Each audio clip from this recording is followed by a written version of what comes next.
It was early morning when Jack Remer stepped onto his porch with a mug of black coffee and spotted the envelope taped to his ranch gate. The wind had curled its corners, but the message stood firm. Violation of HOA Ordinance 14B. Immediate action required. Jack squinted at the bold type and scoffed. He hadn't joined any HOA. His land had been in his family long before the subdivisions crept over the hills. The letter accused him of maintaining unauthorized livestock, erecting a non-compliant fence, and diminishing neighborhood aesthetics. The irony wasn't lost on Jack. His ranch sat a good mile from the nearest HOA-managed home, but he'd heard of Clarissa Vane and her iron grip on the neighborhood board. This wasn't just about aesthetics. This was about control.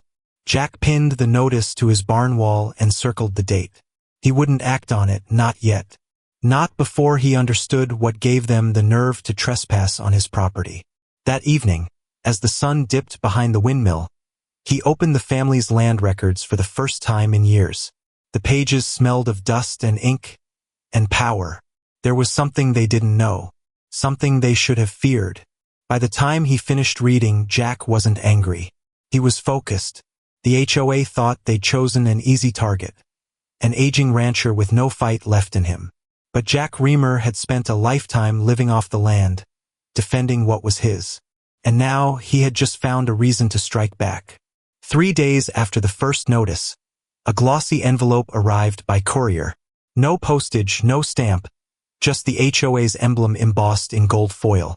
Jack opened it at his kitchen table, his calloused fingers cracking the seal like bark from a branch. Inside was a formal warning. Failure to comply within 10 days will result in escalating penalties, including legal action and possible eviction. It would have been laughable if not so brazen. Eviction from land he owned outright since 1986. The HOA claimed jurisdiction over his driveway, his fences, even the color of his barn. He poured a second cup of coffee, reread the letter, and let out a low chuckle. These people are out of their depth, he thought. They weren't dealing with a man in debt. They were dealing with a man who had nothing to lose. That afternoon, Jack drove down to the community bulletin board outside the clubhouse. It was plastered with HOA announcements. Approved lawn heights, mailbox uniformity, pet waste regulations. He tacked his own message beside them. To whom it may concern, I don't answer to vanity governments. Kindly take your citations and feed them to your dog. He signed it. Property owner, Section 42A. Land title number 11873. By nightfall, the HOA email list was buzzing. Clarissa Vane herself posted a warning in bold red. Mr. Remer's behavior is disruptive. Action will be taken. But Jack wasn't disrupted. He was digging. Not just through his land records now, but through zoning maps, subdivision plats, and the forgotten fine print of a decades-old deal that Clarissa clearly hadn't read. Clarissa Vane didn't just run the HOA. She was the HOA. Blonde, sharply dressed, and always accompanied by a leather-bound clipboard. She had transformed the neighborhood board into her personal fiefdom. Her home looked like a showroom, complete with manicured hedges trimmed weekly by a private crew and an American flag that was steam-pressed every Sunday. She was the kind of woman who smiled in court depositions and wielded the rulebook like scripture. At community meetings, her voice rang with the rhythm of rehearsed certainty. Compliance ensures property value. Non-compliance is a threat to us all. She repeated those words like a prayer, as if they had saved her from something real once. To most residents, she was intimidating but effective. To a growing number, she was a tyrant wrapped in linen suits. Jack had never spoken to her directly. He'd only heard her name in whispers at the feed store and seen her picture in the town magazine. Top 10 local leaders who make a difference. He chuckled when he saw it.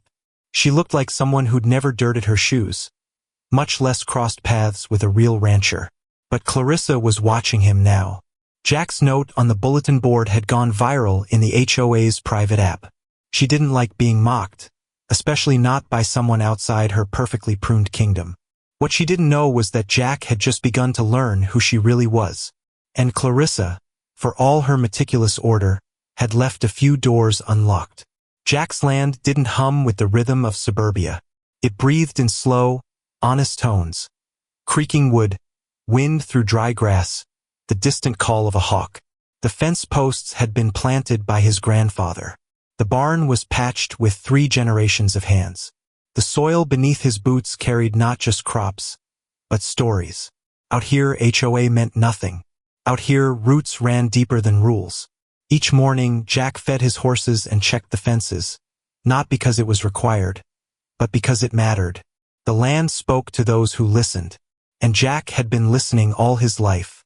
He could tell the difference between a coyote's scream and a fox's bark, just like he could read the tension in Clarissa's tone.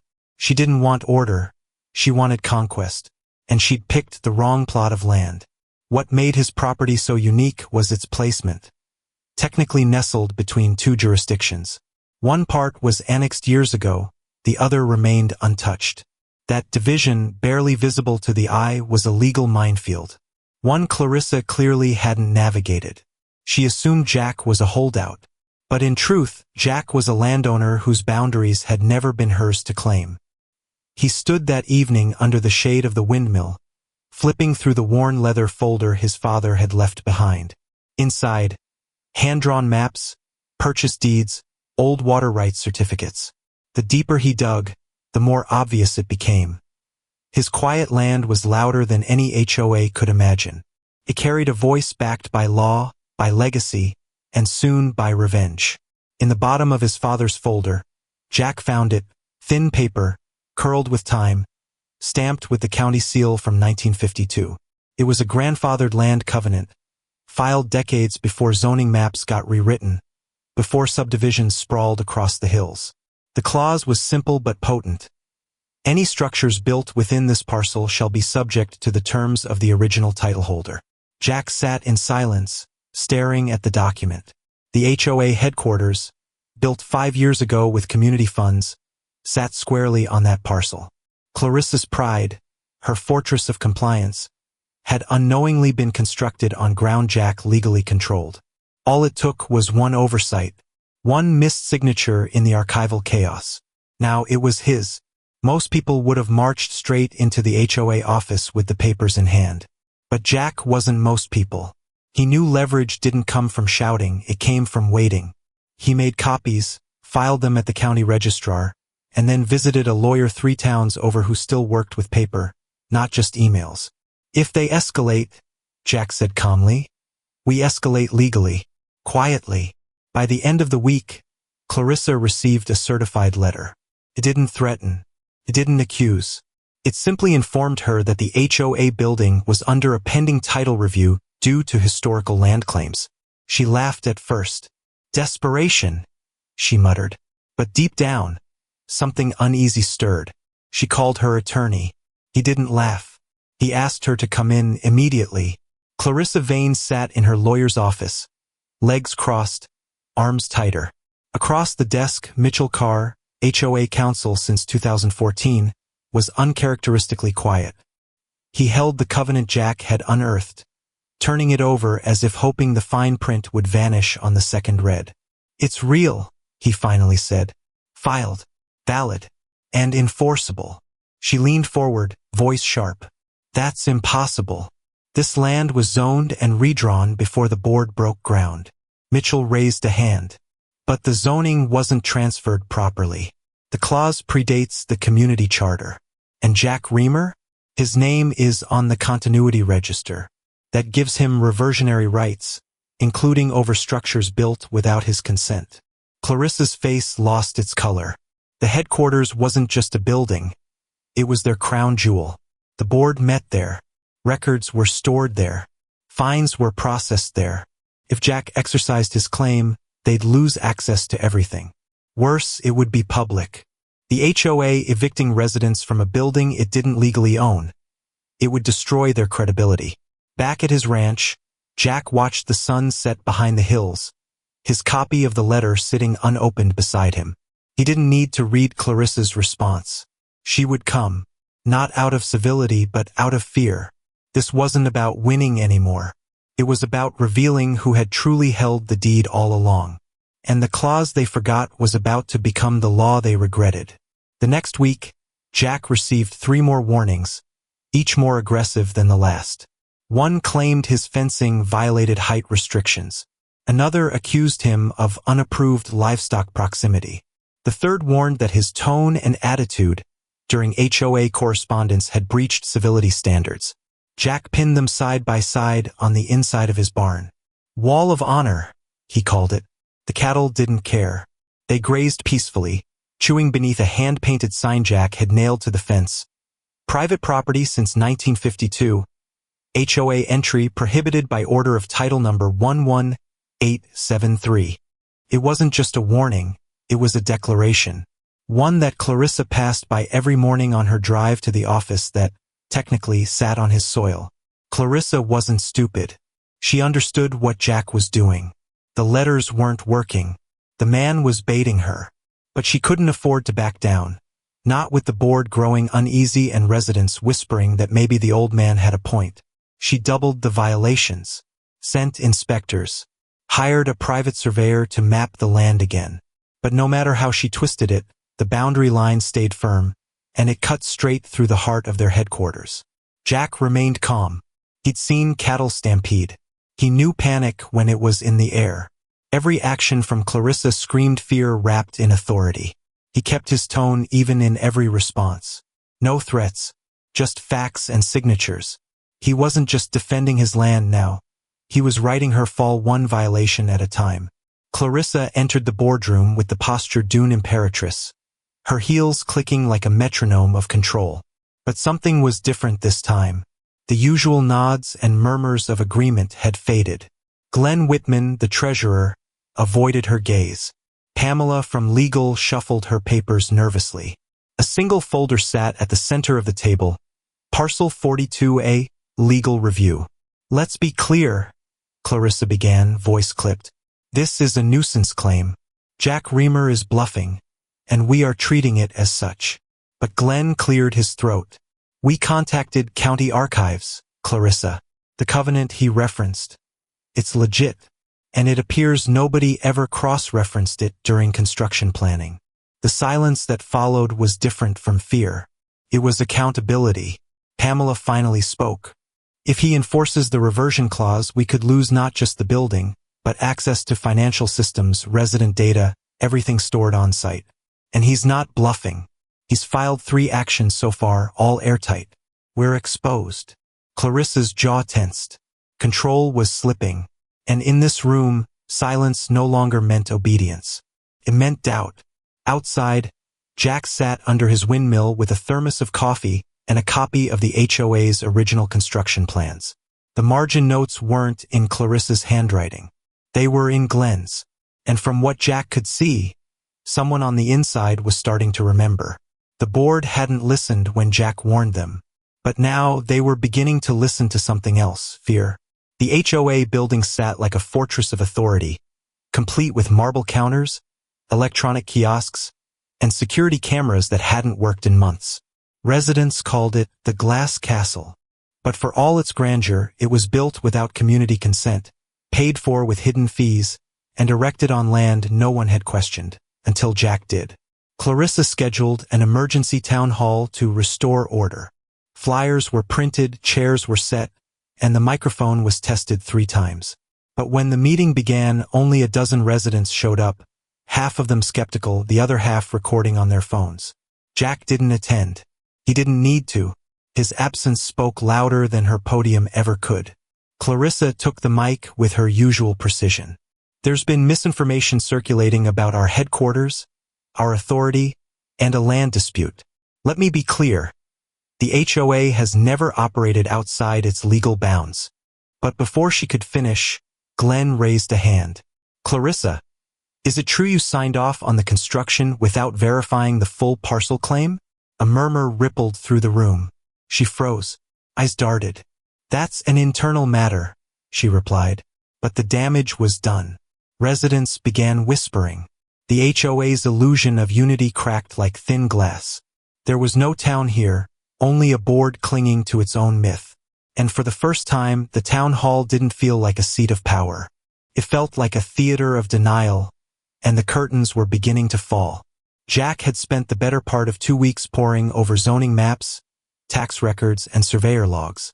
But it wasn't until he visited the county planning office, a place that still smelled of blueprint ink and old coffee, que le encontró que procuraba. A duplicate set of architectural blueprints filed under the wrong parcel number. The clerk, a thin man with nicotine fingers and a tired smile, handed over the file. "Nobody's looked at these since 2017, he said. Jack flipped the pages. There it was. Parcel 42A, the land his father had left him, marked in faint pencil under the foundation of the HOA's headquarters. Initialed by a junior architect. Never amended.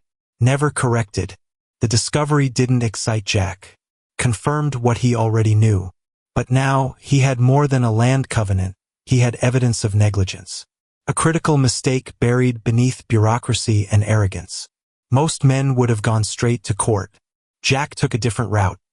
He made copies, put them in a fireproof folder, and returned home without a word. He placed the blueprints beside the covenant in his safe, then stepped outside, looking out across his land. The headquarters, he thought, wasn't just standing on his property. It was built on their assumption that no one would ever check. That silence equals consent. But Jack's silence was strategy. And when he finally spoke, it wouldn't be through words. It would be through demolition orders and court subpoenas. The feed store smelled of hay, molasses, and old coffee. The kind of place where truth traveled faster than gossip. Jack didn't speak much when he walked in, just tipped his hat to Earl behind the counter and picked up a new box of fence staples. But the murmurs had already started before he reached the register. "You hear about Clarissa's little problem?" one old rancher muttered near the grain barrels. "They say the HOA ain't even legal on that spot," added another, voice low, eyes darting.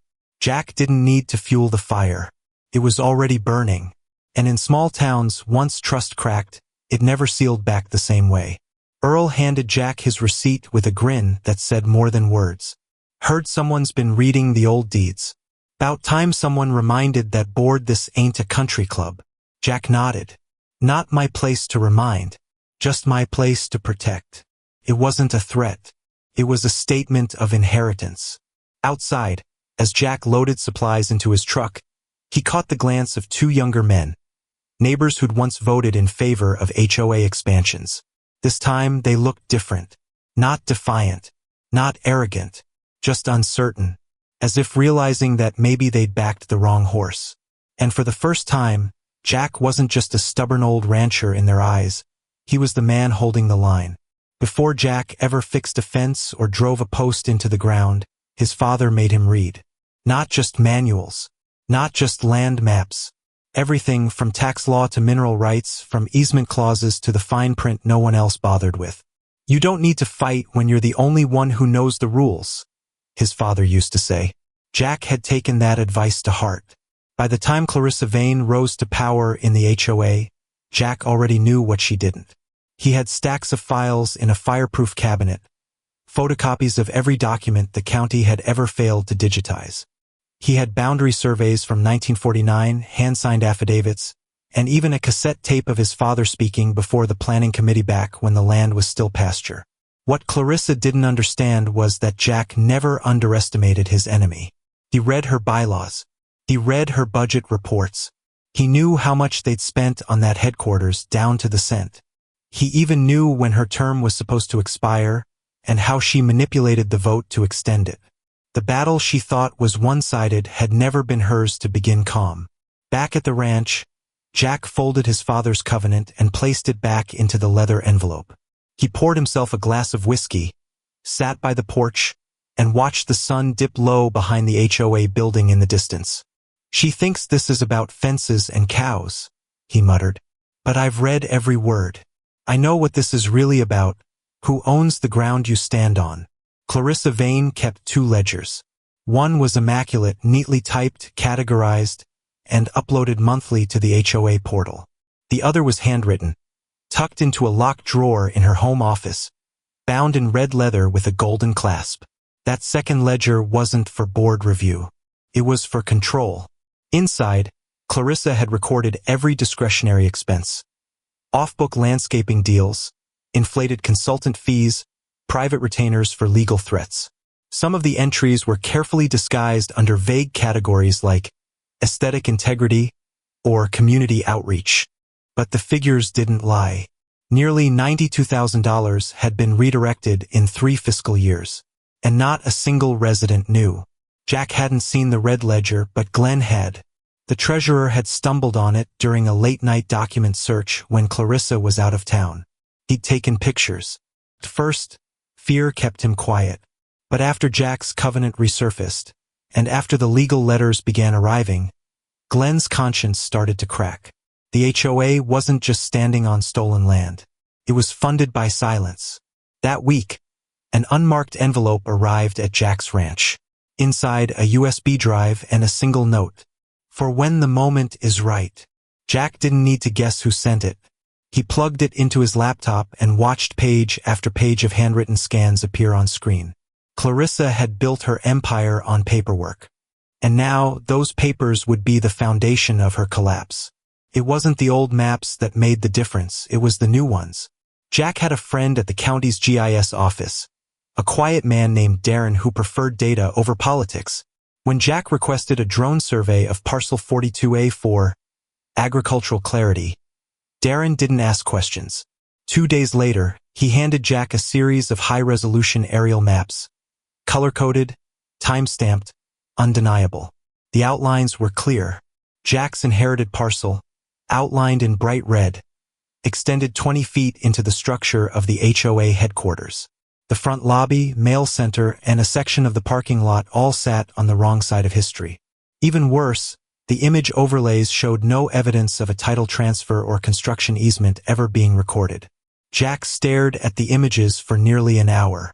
It wasn't just that they had built illegally, it was that they had assumed no one would ever challenge them. The headquarters was more than a symbol of power now. It was a monument to arrogance, one drone photo away from becoming a legal liability too big to bury. He printed the images, sealed them with the covenant and the blueprints, and placed them in a second fireproof envelope.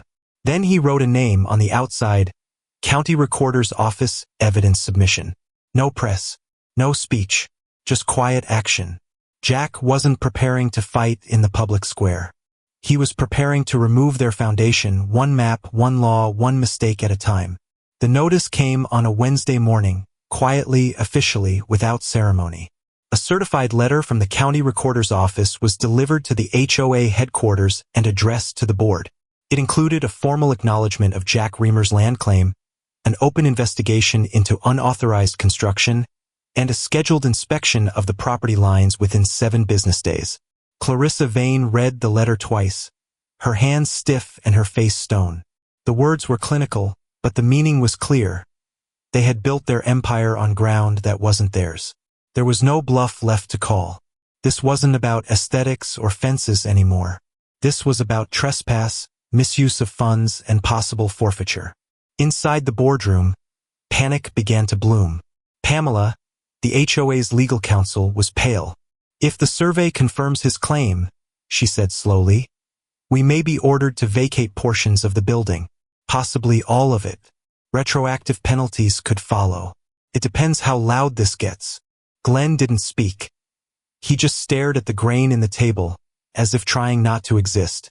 Clarissa stood up, went to the window, and stared at the ranch in the distance. Jack's windmill turned lazily under the late morning sun. For years, she had treated him like a fringe figure, an inconvenience, an anomaly.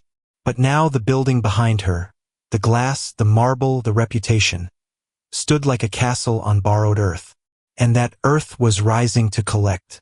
The diner sat just outside town, a quiet place with cracked leather booths and coffee that hadn't changed in 20 years. Jack was already seated when Clarissa walked in, heels muted against the tile floor. She didn't ask if she could sit. She just did, across from him, without a word. For a long moment, neither of them spoke. The waitress poured them both coffee and walked away, sensing the atmosphere. Clarissa finally leaned forward, her voice low and composed. You've made your point. But what do you want, really? Her tone was diplomatic, but her eyes burned. She was used to winning behind closed doors. Jack stirred his coffee slowly. I want what's mine. he said, without raising his voice. And I want your people to stop pretending they didn't build an empire on the wrong patch of dirt. He didn't need to raise his tone. The evidence had already spoken for him. The blueprints, the aerial photos, the covenant, all lined up, all filed, all real. Clarissa set her jaw. If this becomes public, you'll hurt more than me. You'll drag this community into a mess it won't recover from. Jack met her eyes, steady as stone. You should have thought of that before you paved over history. He took one last sip, set his cup down, and stood. The inspection's in 5 days. I won't be fighting. I'll just be watching. And you'll be explaining. The day of the inspection arrived with no press, no protests, only silence and 3 black sedans pulling into the HOA headquarters parking lot. From them stepped 2 county land surveyors and a third man in a tailored gray suit carrying a camera, a clipboard, and a legal pad thick with annotations. His name was Harlan Bixby, an attorney who never spoke more than necessary. Jack didn't go near the building. He didn't need to. He sat on his porch, coffee in hand, binoculars resting beside him, not out of paranoia, but to witness. Across the field, the legal team moved slowly, carefully. They photographed corners, measured from old fence posts, compared digital maps to printed blueprints. Every click of the shutter was a quiet nail in the coffin. Inside, Clarissa watched from the boardroom window. Her posture was composed, but her fingers tapped nervously against the chair arm. The board was instructed to say nothing, sign nothing. But silence no longer protected them, it amplified their weakness. Every member present knew. If the findings confirmed Jack's claim, the fallout would be irreversible. An hour later, the lawyers left without a word. No summary, no smiles, just sealed envelopes, tucked into briefcases, bound for county offices and legal review.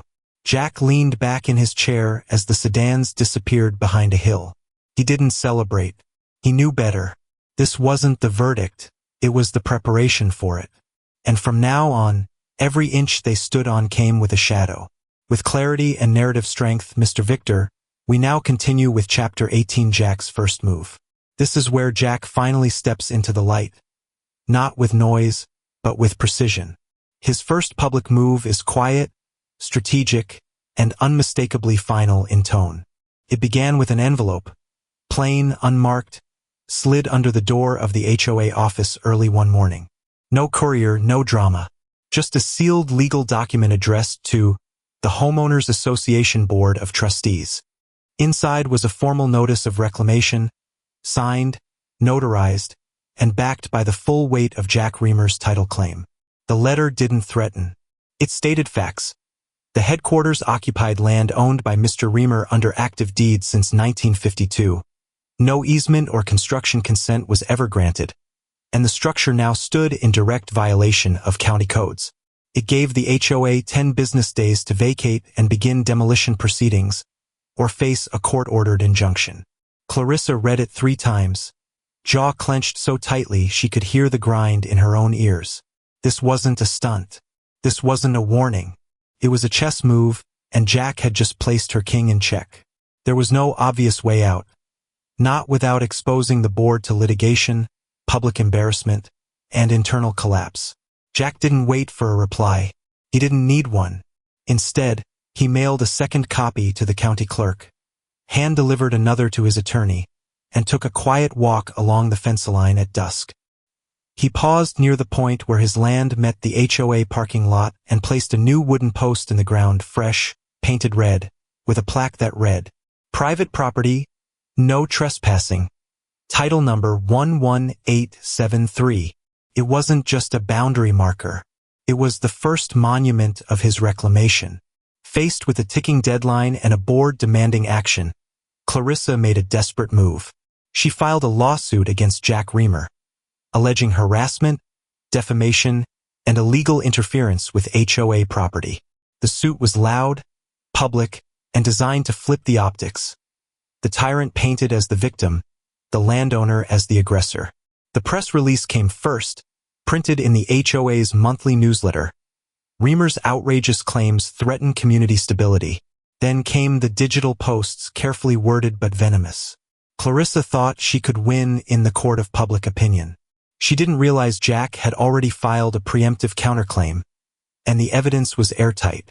Jack's lawyer, a quiet litigator named Ms. Eunice Dillard, responded in 12 pages of cold, surgical precision. Every accusation Clarissa made was dismantled with timestamps, legal precedents, and property surveys.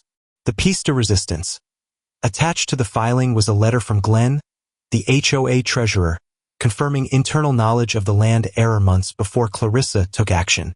By the time the case reached the court's docket, the judge reviewing it sent a private note to both attorneys. I suggest mediation. Your client has no standing. Clarissa's case had backfired, publicly and legally. And worse, residents were starting to ask questions she couldn't answer. Why had she acted so quickly? What was she trying to cover? Jack remained silent in public. He didn't celebrate. He didn't gloat. But he did authorize one statement through his attorney. I have no interest in destroying the HOA, only in reclaiming what was taken from me and from everyone they intimidated. At first, Jack's battle had seemed like a private feud, a stubborn old rancher against a polished bureaucracy. But after the lawsuit failed and Glenn's affidavit leaked online, something began to change. The silence in the neighborhood cracked. People who once feared Clarissa now whispered in driveways, leaned closer in grocery store aisles, and started remembering. It began with stories. A widow fined $400 for painting her mailbox the wrong shade of beige. A veteran threatened with eviction over a support dog. A single mother charged late fees on an HOA bill she'd never received. And always the same phrase at the end. I didn't fight it. I thought I was the only one. But now they knew they weren't alone. Jack's quiet defiance had lit a fuse. Residents started digging through their own notices, scanning fines, rereading bylaws they'd never thought to question. Some went further, filing formal complaints, organizing meetings without Clarissa's approval, and publishing HOA decisions in open forums. The control Clarissa once held through fear now crumbled under scrutiny. Jack didn't lead them. He didn't need to. He had become something more powerful than a protester. He was proof. Proof that authority could be wrong. That power built on intimidation didn't last. And as he watched two neighbors paint over their HOA warning signs with fresh coats of white, Jack didn't smile. He simply nodded once, then walked back to his fields. Let them remember. Let them speak. Because the truth wasn't his weapon anymore, it was theirs. The emergency meeting was held behind closed doors, in the very conference room that stood atop Jack Remer's land. The irony was thick in the air. Every word spoken that night was technically on ground the board no longer had the right to occupy. Still, Clarissa arrived on time, heels sharp, folder tighter than ever. But the room felt different. The chairs were full, but not aligned. Glenn sat at the far end, no longer making eye contact. Pamela, the legal advisor, brought no briefcase. Only a single sheet of paper. And 3 junior board members came armed not with laptops, but with printed copies of resident complaints, all dated within the past 3 weeks. Clarissa opened the meeting with her usual controlled tone. We're here to reaffirm the board's unified direction during this period of external hostility. Glenn cut her off. We're here, he said firmly, because you filed a lawsuit in our name without a vote, because you ignored the covenant, because you built this building without checking who actually owned the soil beneath it. Pamela placed her paper on the table. It's a draft of your resignation, Clarissa. You can fight us and lose in court, or you can step down now and minimize the damage. For a moment, Clarissa didn't speak. She scanned the room.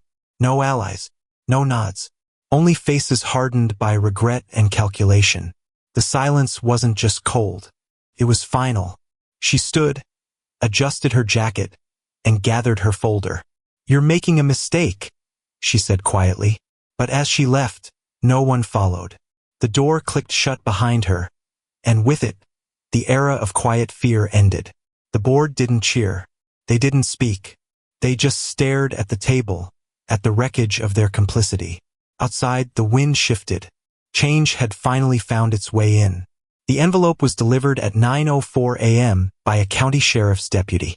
It wasn't theatrical. It didn't need to be. The weight of the paper, the signature on the seal, the authority it carried, that was more than enough. The document inside was stamped with 2 words that changed everything: cease and desist. The order gave the HOA 7 days to vacate the building, halt all administrative activity conducted on Parcel 42A, and begin arrangements for the lawful dismantling of any permanent structures. Attached was a copy of the court's summary ruling. Jack Remer's ownership was affirmed, the construction deemed unauthorized, and further resistance subject to daily penalties. Glenn, now interim board chair, read it in silence. No one spoke. No one protested. There was nothing left to challenge. The marble floor they stood on belonged to Jack. The desk, the walls, the ceiling above, all his, all built without consent. Clarissa hadn't just ignored a landowner. She had gambled the HOA's entire existence on arrogance. And lost. At the ranch, Jack sat on his porch as the deputy's truck drove past, dust trailing behind like a signature. He didn't watch it leave. Instead, he looked at the field between him and the headquarters, where the red property marker still stood, taller now in the eyes of the law. He didn't need fences or padlocks. He had something far more permanent, a name on a title they could no longer ignore. It was an odd sight. HOA staff hauling boxes out of the headquarters they once ruled like a fortress. No media crews, no speeches, just quiet footsteps, the shuffle of cardboard, and the echo of humility. The building would be empty by week's end. Every room, every file, every digital system unplugged and relocated, if not dismantled completely. Jack didn't rush the process. He gave them the full 7 days. No force, no theatrics. Just law. The same law they had ignored when they taped that first violation notice to his gate. He watched from his porch as the final HOA banners were pulled down from the glass entrance. One fell and cracked against the tile, symbolic in a way no writer could have planned. Glenn sent a letter requesting an in-person meeting. Not to argue, not to bargain, just to speak. Jack agreed. They met under the same windmill where it all began. Glenn removed his cap. "I don't have an excuse," he said plainly. "Just regrets. We thought no one would fight back." Jack nodded. "That's how they always win," he replied. "By betting on silence." Then came the final decision: what to do with the building. Jack had the legal right to level it, sell it, leave it as a shell. Instead, he walked through the empty halls one last time. He paused in the boardroom. Then, with pen and paper, he drafted a new notice for the door. "This land has returned to its roots. Community meetings welcome. No boards, no fees, just neighbors." It wasn't revenge. It was reclamation. The audit began as a routine compliance check, standard protocol after the HOA vacated their headquarters. But once the county treasurer's office began sifting through the financials, routine turned into revelation. Dozens of undocumented transactions. Discretionary expenses with no receipts. Consulting fees paid to shell companies traced back to Clarissa's former law partner. Within 2 weeks, a forensic accounting team had uncovered over $312,000 in questionable expenditures across 4 fiscal years. Several invoices had been backdated. Others were signed only with initials.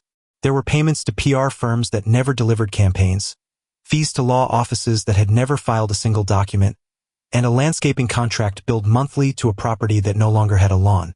The board had no answers. Glenn resigned before the report was finalized.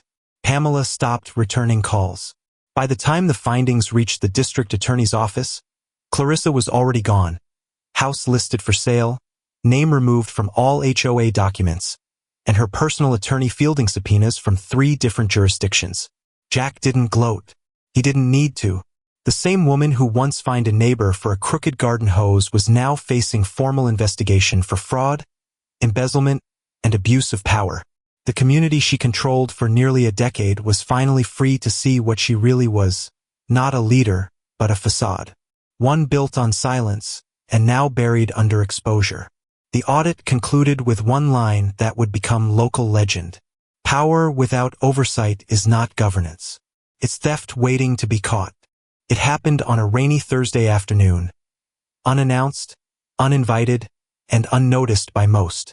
Clarissa returned to the neighborhood for the first time since the audit reports became public. She pulled up in a black SUV, wearing a gray coat and dark glasses. Gone were the heels, the clipboard, the practiced smile. She looked like a ghost visiting her own grave. Some residents recognized her, but no one approached. She walked the edge of the old HOA building, now locked, stripped of signage, its marble floors wet with stormwater. She stood at the front steps for a long time, reading the new sign Jack had posted. This place belongs to the people now.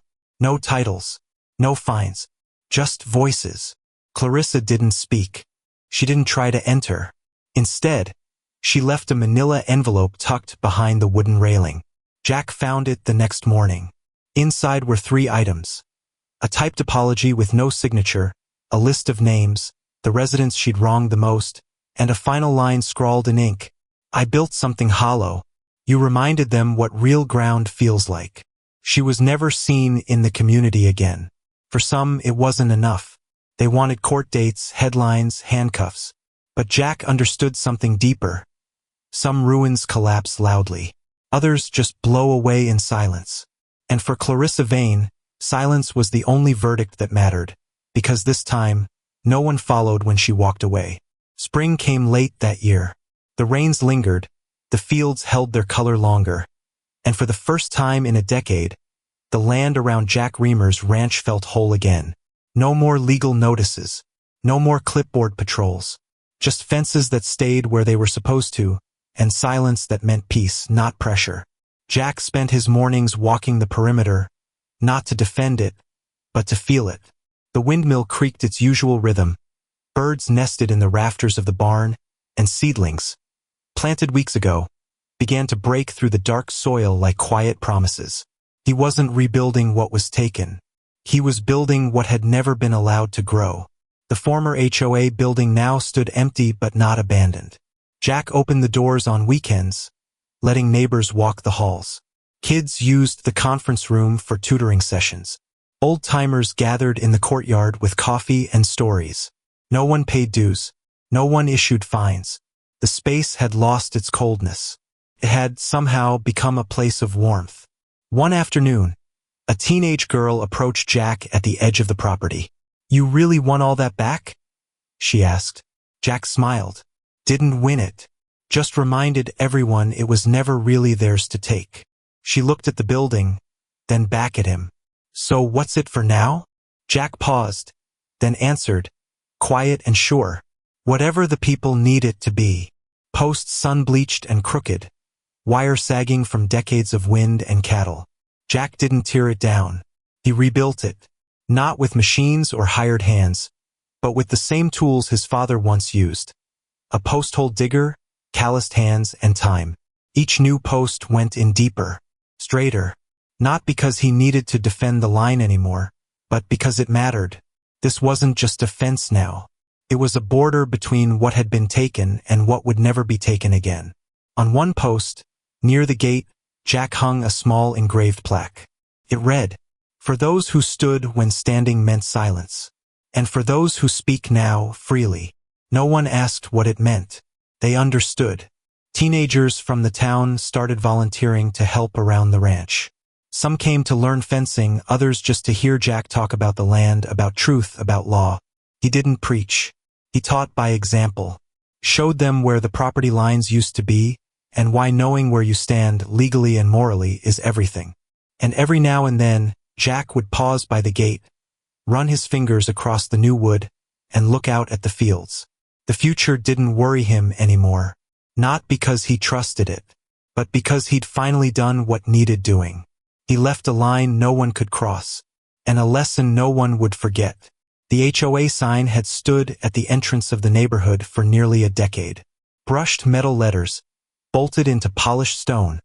It read, Oak Hollow, a community governed by order. Every resident had passed beneath it, some proudly, others silently. To most, it had always been there, unquestioned, immovable. But now, it felt like a monument to something that no longer existed. The lawsuits had ended. The audits were over. Clarissa was gone. But the sign remained until the people decided it was time. No announcement was made. No committee approved it. One Saturday morning, a group of residents gathered with ladders, socket wrenches, and gloves. Young and old, longtime homeowners and newcomers. Even Glenn was there, sleeves rolled, silent but steady. Jack stood at a distance, leaning against his truck. He wasn't leading this. He was watching it like spring watching ice melt. The bolts came loose one by one. The metal creaked slightly as it came down. No applause. Just a quiet moment as they laid the sign flat on the ground, its shine dulled by time and rain. Then someone spoke. Not loud, just enough to be heard. Let's plant something here instead. By evening, the stone was gone, and the earth beneath it turned. A bed of wildflowers would take its place, low maintenance, local to the soil, and needing no permission to bloom. The next day, Jack passed by on horseback and tipped his hat. No more gates, no more warnings, only an open road and the people who chose where it led. The attic above Jack's house was a place rarely touched. Dust hung like a veil, and old cedar beams creaked with every step. He wasn't looking for anything in particular, just chasing a memory. A restlessness had brought him there, the kind of quiet that comes after battles, when peace feels almost too still. In an old trunk beneath a canvas tarp, Jack found a box marked in faded ink. For Jack, when it's time. Inside were letters, dozens of them, written by his father, some dating back to before Jack was born. They weren't instructions or demands. They were reflections.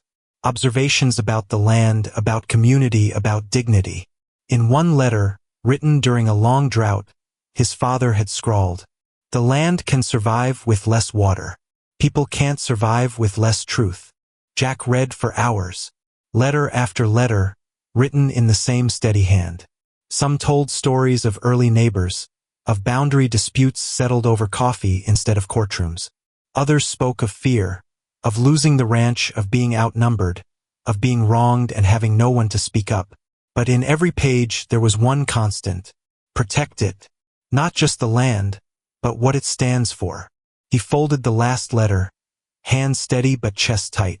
His fight had never been about fences or buildings. It was about something older, something passed down. The right to belong without permission. The duty to stand when no one else will. And now Jack knew he hadn't just reclaimed land. He had fulfilled a promise. Years later, people still told the story. Not just of the lawsuit or the eviction or the building that came down. They told it like folklore. Of the man who didn't yell, who didn't march, who simply stood his ground and waited for the rest of the world to remember how to do the same. The ranch never became a monument. Jack didn't want that. Instead, it became a gathering place. Families picnicked under the old windmill. Teenagers carved initials into the new fence posts. Veterans held meetings in the repurposed boardroom, now lined with community-made furniture and shelves filled with books, not bylaws. Sometimes someone would ask Jack if he regretted how far it all went, how much it cost, how long it took. He would just shake his head. Nothing worth keeping ever comes easy, he'd say. And then he'd walk the land, slow, deliberate, respectful, as if every inch of soil remembered everything it had seen. What remained wasn't power. It wasn't law. It was understanding. That no paper, no position, no polished sign could outweigh the truth of ownership earned and defended with grace. Jack never moved. He stayed on the land until his final days. And when he was gone, the fence remained. So did the sign in the courtyard, worn now but never replaced. It read, "This land was claimed by law, but kept by honor." And beneath it, carved into stone, "The ground beneath us remembers who stood, and who stood alone."